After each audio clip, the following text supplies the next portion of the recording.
வணக்கம். நீங்க அனுப்புன சில டாக்குமெண்ட்ஸ நாங்க நல்லா ஆழமா பார்த்துட்டோம். இன்னைக்கு நாம 2 ஆசிய பங்குகள பத்தி பேசப் போறோம்.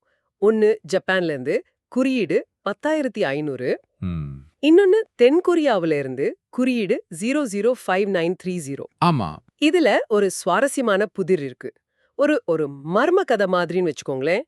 இந்த 2 பங்குகளுமே வர்த்தக நாளை ஒரே மாதிரி ஒரு பெரிய சரிவுல தான் ஆரம்பிச்சது. ஆமா. டெக்னிக்கலா சொல்லணும்னா கேப் டவுன். அதேதான் கேப் டவுன். ஆனா நாள் முடியும்போது ஒண்ணு பிரமாதமா மீண்டு வந்துருச்சு, இன்னொன்னு இன்னும் ஆழமா சரிஞ்சு போயிடுச்சு. ஒரே மாதிரி ஆரம்பிச்சு எப்படி எப்படி 2 நேரெதிரான முடிவுகள். நம்ம நிதி துப்பறிவாளர் தொப்பிய மாட்டிட்டு இந்த தரவுகள்ல இருக்கிற தடயங்கள் என்ன சொல்லுதுன்னு பார்க்கலாம். கண்டிப்பா நம்மகிட்ட சில பகுப்பாய்வு அறிக்கைகளும் அந்த விலை நகர்வுகளை காட்டுற வரைபடங்களும் அதாவது சார்ட்ஸும் இருக்கு. நீங்க சொல்ற மாதிரி இது ஒரு துப்பறியும் வேலை தான். ஒவ்வொரு மணி நேரத்திலையும் என்ன நடந்ததுன்னு வச்சு இதுக்கு பின்னாடி இருக்கிற கதைய கண்டுபிடிக்க போறோம். சூப்பர். எது வெற்றிக்கான தடயம், எது தோல்விக்கான ஆதாரம்னு பிரிச்சு பார்க்க போறோம். ரொம்ப நல்லா இருக்கு. சரி, முதல்ல கிரைம் சீனை பார்ப்போம். அதாவது கள நிலவரம். 2 பங்குகளுமே கேப் டவுன் முறையில ஆரம்பிச்சதுன்னு சொன்னோம். இப்போ இந்த துறையில இல்லாத ஒருத்தருக்கு அதோட அர்த்தம் என்னன்னு கொஞ்சம் சிம்பிளா சொல்ல முடியுமா? நிச்சயமா இத ஒரு சினிமா காட்சி மாதிரி கற்பனை பண்ணிக்கோங்க. படம் ஆரம்பிச்ச முதல் காட்சியிலேயே ஹீரோ ஒரு பெரிய சிக்கல்ல மாட்டிட்டு இருக்கார். ஓகே. முந்தின நாள் ராத்திரி அவர் நல்லா தான் இருந்தார். ஆனா காலையில கண் முழிச்சு பார்க்கும்போது நிலைமை தலைகீழா இருக்கு. அது மாதிரி தான் முந்தின நாள் வர்த்தகம் முடிஞ்ச விலையை விட அடுத்த நாள் காலையில ரொம்ப குறைவான விலையில வர்த்தகம் தொடங்குறது தான் கேப் டவுன். ஓ. இது ஆரம்பத்திலேயே ஒரு பதற்றத்தை உருவாக்கிடும். இத ரிஸ்க் ஓப்பன் சூழல்னு சொல்லுவாங்க. ஓகே, புரியுது. அதாவது முதல் காட்சியிலேயே ஒரு பெரிய சஸ்பென்ஸ். இங்க இருந்து ஹீரோ மீண்டு வருவாரா இல்ல இன்னும் பெரிய சிக்கல்ல மாட்டுவாரான்னு தெரியாத ஒரு நிலைமை. மிகச்சரியா சொன்னீங்க. அப்போ வர்த்தகர் மனசுல இன்னைக்கு வாங்குறவங்க காப்பாத்துவாங்களா இல்ல விக்கிறவங்க இன்னும் போட்டு தாக்குவாங்களான்ற கேள்விதான் ஓடிட்டு இருந்திருக்கும். அதேதான். அதுதான் அன்றைய தினத்தின் மில்லியன் டாலர் கேள்வி. சரி, துப்பறிவாளரே, நம்ம முதல் கேஸ் ஃபைலுக்கு போவோம். நல்ல செய்தியான ஜப்பானிய பங்கு 10,500. இந்த அற்புத மீட்சி எப்படி நடந்தது? முதல் முக்கியமான தடயம் என்ன கிடைச்சது? முதல் தடையும் அந்த பங்கு அதோட மிக குறைந்த விலையை தொட்ட போது கிடைச்சது. விற்பனை அழுத்தம் ஒரு குறிப்பிட்ட இடத்துல திடீர்னு நின்னுருச்சு. அந்த இடத்த முன்னாடியே கணிக்கப்பட்ட ஒரு சப்போர்ட் நிலைன்னு நம்ம ஆவணங்க சொல்லுது. ஒரு நிமிஷம். சப்போர்ட்னா என்ன? அது ஒரு பாதுகாப்பு வலயம் மாதிரியா? மிகச்சரியான உதாரணம். அது ஒரு பாதுகாப்பு வலயம் அல்லது ஒரு டிராம்போலின் மாதிரி. விலை அதுவரைக்கும் விழும்போது அந்த இடத்துக்கு வந்ததும் போதும், இதுக்கு மேல விலை குறையறதுக்கு நாங்க விடமாட்டோம், இது வாங்குறதுக்கு சரியான விலைன்னு நினைக்கிறவங்க உள்ள வருவாங்க. ஓகே. நம்ம ஜப்பானிய பங்கு விஷயத்துல அந்த சப்போர்ட்ல ஒரு சுவாரஸ்யமான விஷயம் நடந்தது.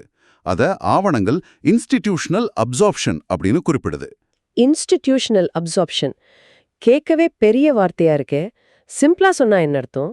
அதாவது சின்ன முதலீட்டாளர்கள் பயத்துல விக்கும்போது பெரிய நிதி நிறுவனங்கள், அதாவது பெரிய தலைங்க, அவங்க அந்த பங்குகளை அமைதியா வாங்க ஆரம்பிச்சிட்டாங்கன்னு அர்த்தம். ஆஹா. அவங்களுக்கு அந்த விலை ஒரு நல்ல வாய்ப்பா தெரிஞ்சிருக்கு. அதனால ஒரு பேனிக் செல்லிங், அதாவது பேனிக் செல்லிங் நடக்காம அந்த சரிவை அவங்க ஒரு ஸ்பாஞ்ச் மாதிரி உறிஞ்சுக்கிட்டாங்க. இதுதான் முதல் முக்கியமான க்ளூ. ஆக சரிவு தடுத்து நிறுத்தப்பட்டது. ஆனா ஒரு சரிவை நிறுத்துறது வேற, அங்கிருந்து மறுபடியும் மேலே ஏறி வர்றது வேற இல்லையா? உடனே ஒரு ராக்கெட் மாதிரி பங்கு விலை மேல போச்சா? ஏன்னா அதுதானே ஒரு நம்பிக்கையான அறிகுறியா இருக்கும். இல்ல, அதுதான் இந்த கேஸ்ல இருக்கிற ஆச்சரியமான விஷயம். ஒரு திடீர் வேகத்தை விட நிதானமான முன்னேற்றம் தான் சில சமயம் அதிக வலிமையானது. அறிக்கைகள் சொல்லுது அந்த மீட்சி படிப்படியானது, திடீர் வேகத்தில் நடக்கவில்லை அப்படின்னு. அதாவது கிராஜுவல், நாட் இம்பல்சிவ். அது ஏன் ஒரு நல்ல விஷயம்?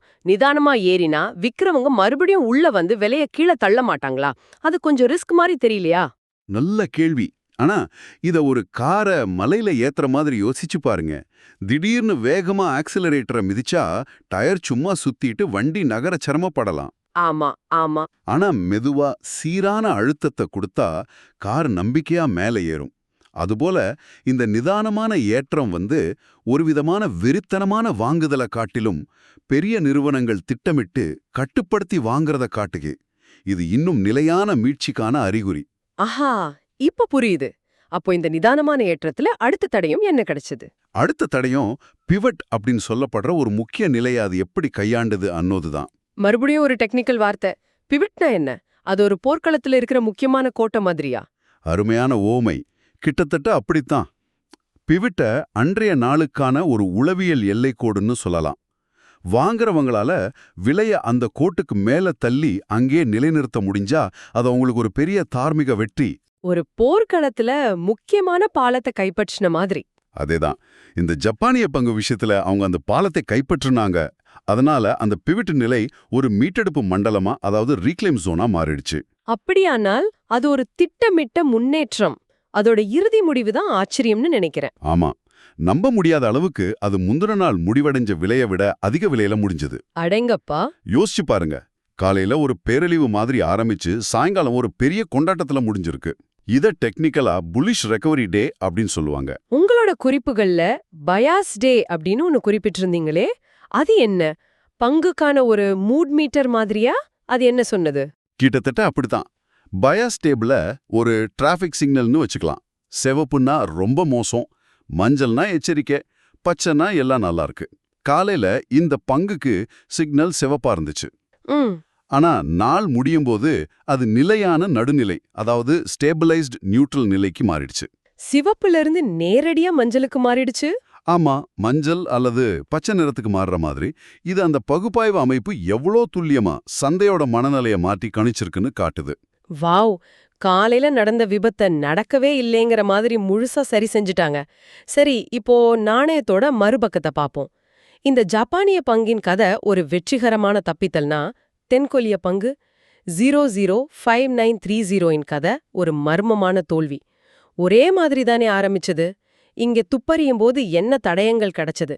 என்ன தப்பா போச்சு? இங்க எல்லாமே தலைகீழா நடந்தது. ஜப்பானிய பங்குக்கு எது பலமா அமைஞ்சதோ அதுவே இதுக்கு பலவீனமா மாறிடுச்சு. உதாரணத்துக்கு, மீண்டு வர எடுக்கப்பட்ட ஒவ்வொரு சின்ன முயற்சியும் இன்னும் அதிகமான விற்பனை அழுத்தத்தால நசுக்கப்பட்டது. அப்போ ஜப்பானிய பங்கு கைப்பற்றின அந்த முக்கியமான பிவோட் பாலம், அது இங்க என்னாச்சு? இங்க அந்த பாலம் ஒரு உடைக்க முடியாத சுவரா மாறிடுச்சு. நம்ம ஆவணங்கள் அத ஒரு நிராகரிப்பு மண்டலம், ரிஜெக்ஷன் ஜோன் அப்படின்னு சொல்லுது. நிராகரிப்பு மண்டலம். ஆமா, வாங்குறவங்க கொஞ்சம் விலையை ஏத்தி அந்த சுவர்கிட்ட கொண்டு போவாங்க. ஆனா அங்க காத்துட்டு இருக்கிற விற்பனையாளர்கள் அவங்கள அடிச்சு துரத்திடுவாங்க. ஒவ்வொரு முறையும் இதுதான் நடந்தது. இது கேட்கவே சோர்வா இருக்கே. வாங்குறவங்களுக்கு நம்பிக்கையே இல்லாம போயிருக்கும். நிச்சயமா. அவங்க ஒரு கரடி வலையில நடக்கிறோன்னு உணர்ந்திருப்பாங்க போல. சரியா சொன்னீங்க. இதுக்கு ஒரு தெளிவான தடயம் இருக்கு.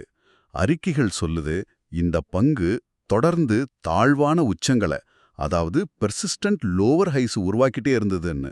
அதுக்கு என்ன அர்த்தம்? ஒரு வழுக்கு பாறையில ஏற முயற்சி பண்ணி ஒவ்வொரு முறையும் கொஞ்சம் கீழே சறுக்கி வர்ற மாதிரியா? மிகச்சரியான கற்பனை.